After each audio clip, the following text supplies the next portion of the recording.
স্বাধীনতাৰ ৭০ বছৰৰ পাছতো উন্নয়নৰ মুখ নেদেখা এখন গাঁও। জৰাজীৰ্ণ দলঙেৰে বছৰ বছৰ ধৰি বিপদসংকুল যাতায়াত গাঁওবাসীৰ।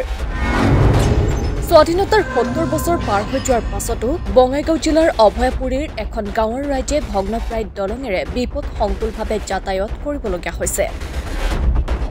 অভয়াপুৰীৰ বৰিগাঁও পঞ্চায়তৰ অন্তৰ্গত বামুণগাঁও ২ নং ৰাভাপাৰা আৰু পাৰ্বতীপুৰ সংযোগী জৰাজীৰ্ণ দলঙেৰে বহু বছৰ ধৰি যাতায়াতৰ নামত জমৰ যাতনা ভুগিবলগীয়া হৈছে গঞা ৰাইজে।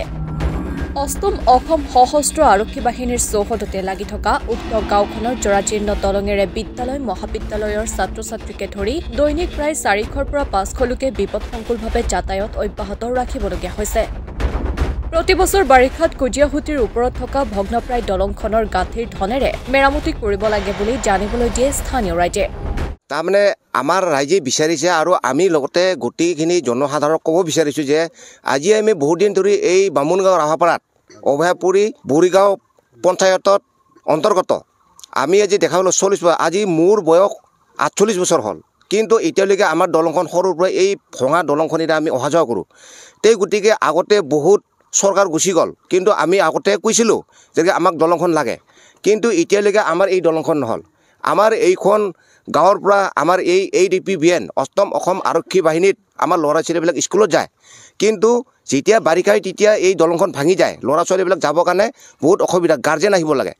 গতিকে আমি চৰকাৰক অনুৰোধ কৰোঁ, আমাৰ প্ৰধানমন্ত্ৰী ডাঙৰীয়া আমাক যেন ভালে ভালে এই দলংখন যদি বনাই দিয়ে তেতিয়াহ'লে আমাৰ গাঁৱৰ মানুহে অলপ হ'লেও সহায় পাব আৰু উপকাৰ হ'ব।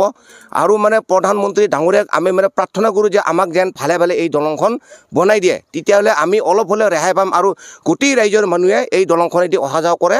তাৰ কাৰণে বহুত দূৰৰ দূৰৰ মানুহ আহে, তাৰমানে বহুত অসুবিধা হয়। কেতিয়াবা হেলমেট লগাই গ'লেও মানুহ পৰি কিনে তলত মাথা ভাঙি যায়। গতিকে আমি প্ৰাৰ্থনা কৰোঁ আমাৰ ৰাইজে আমাক যদি এইবাৰ এই দলংখন যদি কিবা ব্যৱস্থা কৰি নিদিয়ে তেতিয়াহ'লে আমি ভোট বৰ্জন কৰিম বুলি আশা দিছোঁ আৰু কৰিব লাগিব। ৰাইজে স্থানীয় সাংসদৰ লগতে বিধায়ক আৰু পঞ্চায়ত প্ৰতিনিধিক বাৰম্বাৰ আবেদন জনাই অহাৰ স্বত্তেও আজিলৈকে যাতায়াতৰ ক্ষেত্ৰত কোনো সুচল ব্যৱস্থা গঢ়ি নুঠাত ক্ষোভিত হৈ পৰিছে গঞা। অতি শীঘ্ৰে চৰকাৰে যাতায়াতৰ ক্ষেত্ৰত কোনো সুচল ব্যৱস্থা গঢ়ি নিদিলে দেশৰ সাধাৰণ নিৰ্বাচনত ভোটদানৰ পৰাও বিৰত থাকিব বুলি হুংকাৰ প্ৰদান কৰে গঞা ৰাইজে।